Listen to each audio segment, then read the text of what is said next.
Hello, Darren Cindermani here.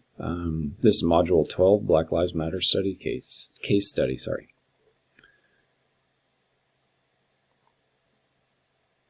All right, summary of the facts. From what we know, what is going on in this situation, Black Lives Matter activists are holding a protest on a Friday afternoon at a busy intersection near the high school building and kind of during the end of rush hour. The protest has caused a traffic gridlock. The buses are stuck in traffic. Many parents are not able to get to the school to pick up their child, and other parents are worrying about why their child has not arrived home from the bus or from their own transportation. News outlets are covering the protests and interviewing parents, and then over the weekend, parents start express Black Lives Matter divisiveness on social media. The following week, students are wearing All Lives Matter and Black Lives Matter t-shirts. Students and staff are very tense, kind of with the unrest of the previous Friday and the t-shirts being worn. Ms. Simmons sees an opportunity to engage the students in dialogue and learning about racism and protests in the community. Ms. Simmons is not encouraged to pursue this option by her superiors, and Ms. Simmons decides to take a stand and seize the opportunity to educate students and staff about racism and the protest. Next, looking at legal and ethical issues on the side of the protest, the Black Lives Matter activists are holding the protest, and they filed the correct paperwork with the city. If they hold a permit by the city, they had every right to be on the street. If they didn't file for that, they were to stay on the sidewalk. So that is an unknown there. Parents voicing concerns to the news and social media.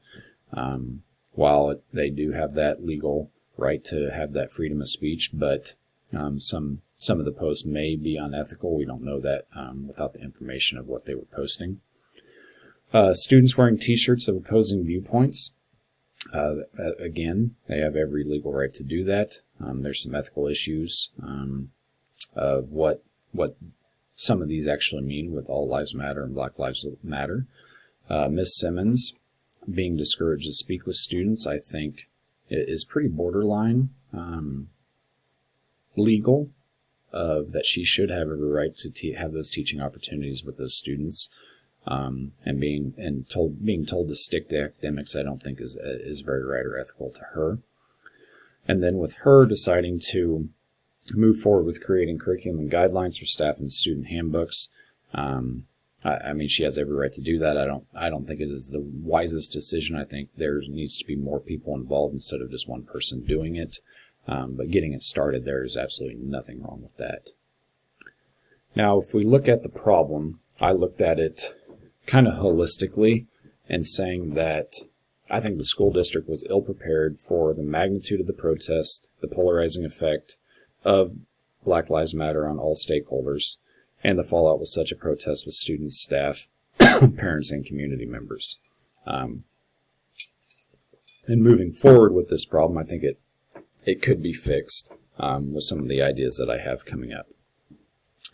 So looking at the knowns and unknowns, the people that we know, the students are involved, what they witnessed at the protest, being stuck in traffic, seeing on the next Monday or participating in wearing the shirts and seeing what those shirts have done to the tension of the building, parents that were caught in traffic worrying about where their students were, being interviewed and then having social media posts, school personnel stuck in traffic, seeing the protest, dealing with maybe parent phone calls,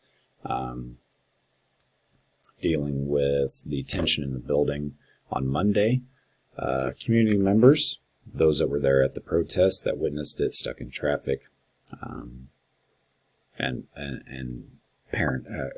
grandparents, those type of things that may have students in the building. Law enforcement that was most likely present at some point at the protest, the Black Lives Matter activists that were there protesting, and the media that was covering the protest. The place we know it is at East City near the high school, at a busy intersection. It's at the end or during rush hour. We don't know what the physical condition is outside. it had been going on for some time, so you can assume the weather was probably decent for them to be out in the afternoon at that time for that protest.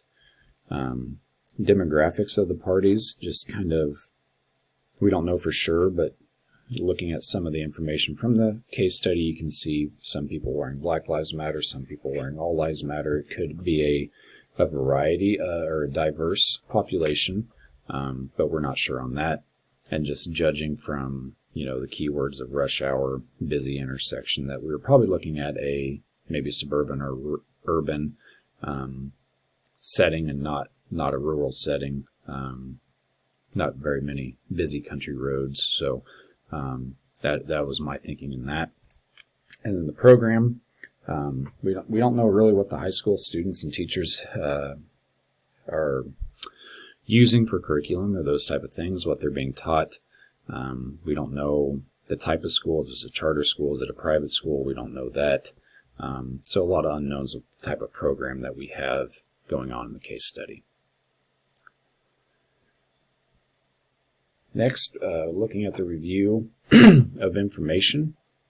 In the current situation, I feel taking no action or not working with stakeholders will be damaging to the district. Can't continue to keep going on like this, of having tension in the building, creating a very stressful atmosphere that is not inclusive, that is not culturally responsive. Students, staff, parents, board members, community members, and government officials, I think, are some people that would have an important stake in this, of giving some input, working with the school on where we can move going forward. I think in this circumstance, I would want to gather as many stakeholders as possible to get more information to help with looking at the future of an action plan. And I think right now, there is definitely a lot more information that I could learn working with these people. And I think the decision needs to be made to begin working with stakeholders right away to create a plan. And that is one of my goals moving forward of what I would do. So looking at options and consequences, one is that we could take no action and let things go off on their own, ignore the teaching opportunities from the protest, could allow misinformation to circulate and kind of feed the fire, make the tensions get higher and higher. That's kind of the taking no action and doing nothing. And then here, looking at kind of a comprehensive plan, I'd approach the superintendent again, see if, throughout the day, if he or she, their idea has changed about approaching students and taking this opportunity to have an action plan going forward, because more likely than not, if there's upset parents, there has probably been phone calls made. So the superintendent might have a different viewpoint. Same thing with the board, letting them know what's going on, and they may have been receiving calls too from parents, from community members, from students even maybe, and get in touch with those people first. And then I would start strategically looking at staff, personnel, and students for to be members of a task force that I would create, and reaching out to some of the parents that were vocal to get information about what upset them. Some of these parents might be good ones to be on the task force moving forward. Then I would definitely meet with students from both sides that were wearing the opposing t-shirts. That is an option that we could look at, of taking those teaching opportunities. Start contacting community members, the Black Lives Matter activists, to gather more information, and start networking with colleagues outside of the district to see what they have done in these situations, what do they have in place, those type of things. And then I would start gathering, or a possibility would to start gather task force members to discuss vision, goals, mission, curriculum, and what we can do moving forward.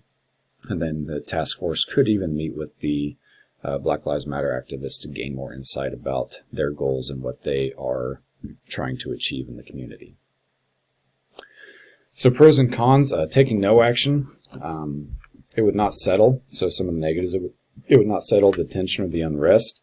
Parents may still be upset if they don't ever hear anything. Stakeholders, parents, community members, everyone's going to hear about the t-shirts being worn at school. and teaching opportunities will be lost. So I think in all these situations, the district will fail the students if nothing is done. I guess some pros that you could see here, or not focus on all students, is another negative also. So a pro here, I guess, if you want to look at it kind of at a different angle, it would be less work for everyone if we didn't have to if we just set it aside and didn't have to do anything with it. Teachers would feel more comfortable about not teaching racism and those type of things, and administrators wouldn't face the backlash of having a new curriculum. But moving to the comprehensive action, some of the cons, you may fail to gain some support from superiors of the superintendent and board members. You might have some fail to buy in from staff and students. Some parents may be upset about what is being taught in school, and you could face some protests from All Lives Matter people, people that don't like Black Lives Matter. You might have those type of protests happening too. And then ignoring, like as it said, advice from your superiors, your future might be in jeopardy with that district. But I think the pros outweigh it, that you will create an inclusive environment that is equitable to a safe and secure and nurturing school. The district will become more culturally responsive, and you'll be reaching students globally and not just academically. So my decision, I would ignore the advice from the colleagues and engage in dialogue with students first. I'd take that teaching opportunity and make sure they have the full benefit. And then I would move forward with the creation of the task force to create an action plan for the district in regard to teacher and student expectations. So implementation, first I would meet with the students who are wearing the opposing t-shirts, have that dialogue, have those teaching opportunities to have both sides understand what the viewpoints are, and then be teaching about the protest of what the Black Lives Matter activists were protesting, what they were trying to achieve. Next, I would begin forming my task force by including students, teachers, administrators, parents, community members, and even local government officials to help create an action plan moving forward. Once that task force is formed, regular meetings, whether it be weekly, bi-monthly, whatever it may be, but at least twice a month, scheduled to start working. And once our findings and recommendations are finalized, we would present that to the board for approval. And if approved, we would purchase books and curriculum if needed, share our vision, mission, goals, and the action plan moving forward. And then if it fails somewhere along the line, if the task force doesn't work out, then I would move on to looking at different goals for how to move forward with these students. If we have a plan that does come together and it's not approved, make alterations to it where the board would like. So now looking at how,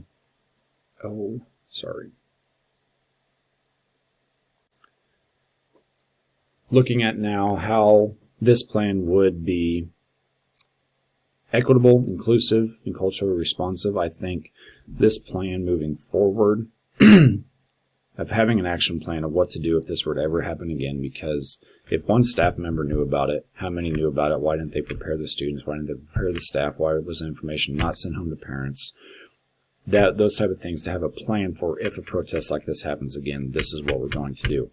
We can front load all the students, all the teachers, the administrators, the parents of what is going on, what is being done, what are we doing in school to teach about this, of racism in the community, about protesting. And then having that comfort is culture responsive to all students.